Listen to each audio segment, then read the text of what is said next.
Hello and welcome everyone back to the channel. So we're going to be taking a look now at the Week 7 Season 2 challenge list. And I did want to change up the video just a little bit by kind of intertwining the actual clips with the list, hopefully to make it just a little bit more enjoyable. As far as the actual challenges go, there's only a few that give a problem, and as always, I like to make a class to knock out as many as possible at once. So, in the beginning here, the only really challenges that are of note would be the stick enemies with lethal grenades. The point blank kills, the only reason I'm not saying anything about those is because with the class I'm going to be using, you'll knock out the point blank kills, the lethal grenades, and also the shotgun kills and the stun grenade stuns. But the lethal grenades, you can to stick people. You can either use a Semtex, a Thermite. I think you might be able to use a Molotov. I personally haven't tried, but the other two you definitely can do that. I would recommend using like Dead Silence or something like that to get up behind someone. As far as a Cluster Strike grenade goes, in the class I do use Hardline. That makes the Cluster Strike only a 3 kill. But you could also do actual Warzone and get it that way. So, as far as this weapon drop thing goes, I do actually have a clip here showing kind of the tactic that I used. I was trying out this cranked mode, and I found out that actually, if you die, if you get the weapon drop, you can die, and then you can respawn, run back over, grab another weapon, and then you'll see me die again. And basically, teammates see it and they grab it too, and you'll see just here in a second that I do get the challenge just because my teammates grab some of the weapons too. So yeah, it's not that hard to actually get the challenge done. So that's personally a great thing as far as that goes. Now for this though, the win matches of Ground War, they're really not that hard to get, I would say. But you are gonna just have to play Ground War. I personally, I'm not that good with that game mode.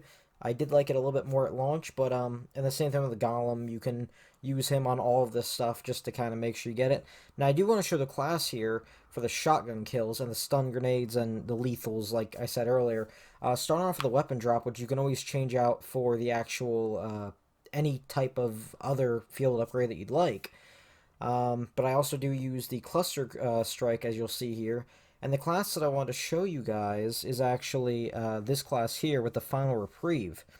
The Final Reprieve you actually get by doing the Spec Ops challenges, the all 18 stars for the 6 classic Spec Ops missions, which I will have guides coming out. I already have a guide out on my channel for Safeguard. I will have the other 5 coming out by the end of this week. So, really, you can use any shotgun you want. I just chose to use that, and any secondary you want. You really don't need a Joker. I'm just getting that gold, so I figured I would use that for the time being. The only thing here that's really important is the lethal that can stick, and also the stun grenade. And then I'll also show some kind of clips of how to use the class and what I was able to do with it. But yeah, it's really just using and interpreting the class however you'd like. The only thing I would say that's definite that you'd want is obviously the stun grenade and whatever shotgun of your choice. So, moving on back onto the challenge itself, the challenges, they're not too complicated past that point. The kill every player on the enemy team, this one's, you can't really try to go for it. You really just want to play like a smaller game with like a 6v6 or something like that to kill everyone on the enemy team, and that's a lot easier. It'll just happen by chance. It's not that rare of a thing either because, well, if you're playing a map, as long as some guy's not camping in a corner of a huge map, like Ground War or something, you'll be fine with that.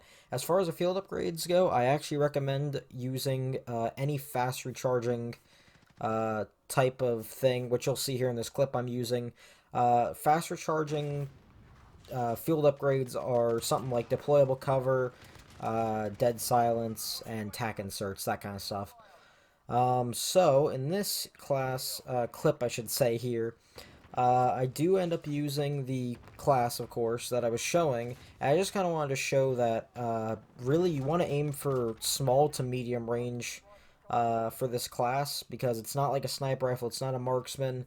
And if you're using a certain shotgun, like I am the Origin is really good up close, but the further it gets away, the harder it is to get kills with it. so it does kind of complicate matters. But yeah, I mean, you really can just do what I do, and whenever I spawn with the stun grenades, I just throw it out in the general direction of where I think an enemy is, and you know, from that you'll actually be able to kind of just get those different hit markers, and because you don't need to actually kill the person you stun, you just need to stun them. So, and then you'll see once again I get dead silence here, drop down to take out this guy that's over here, and then go on a little bit of a rampage. But yeah, I mean, this class is pretty fun to use, honestly, if you're just messing around with it. Also, I forgot to mention the cluster strikes. You just need to use the kill streak. You don't actually need to get any kills with it. So, yeah, I mean, I'm actually really enjoying playing Hackney Yard here to kind of try to test out this class, and that was really fun. So, as far as now we're moving on to the actual Warzone challenges go, Warzone only has a few that are kind of a problem, but as far as the Get Revived challenge goes, that's just going to happen by playing with other people, whether it's randoms or it's teammates, people that you actually know. The complete 9 contracts and the buy 6 kill streaks are kind of the same thing, really, because if you're playing Plunder, you're going to get a lot of money from that, and you can just go and buy a kill streak or buy several and just kind of go on a contract rampage and get a bunch of them done. And on top of that, you'll be closer to winning the game because of it, because that's all what the game mode's based about.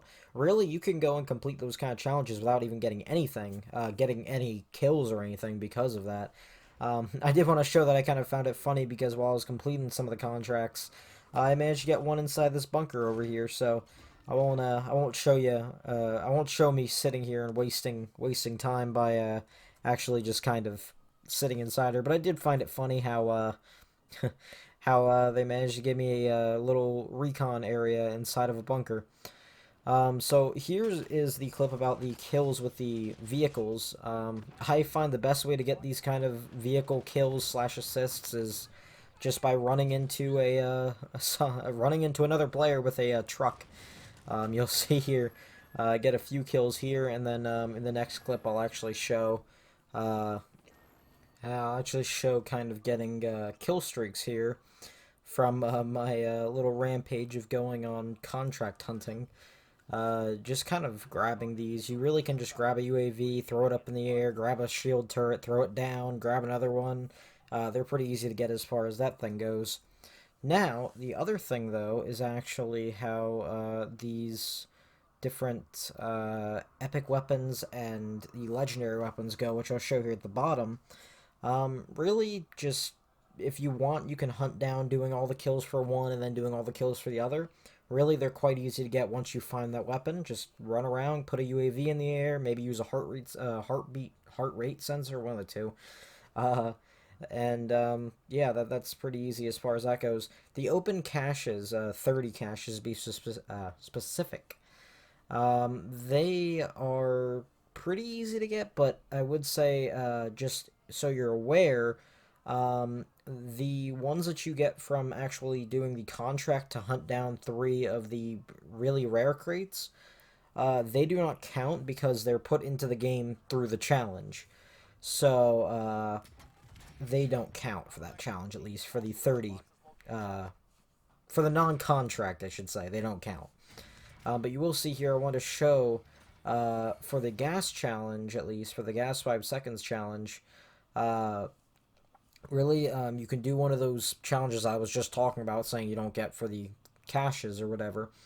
You can do those challenges to get actually the gas mask, and then you can just stand inside the gas. I just went to the edge of the map here and took a jeep to the edge, and you really can just stand on the edge here and wait a few seconds, wait till your gas mask is about to break, and then just hightail it out of there with the jeep.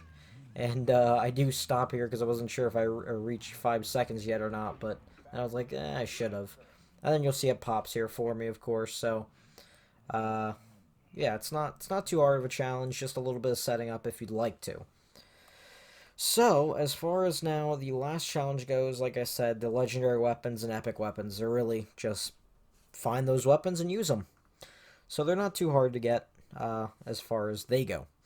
So as a last announcement, I wanted to announce that we'll be moving the channel kind of video release days to 10 a.m. of the next day.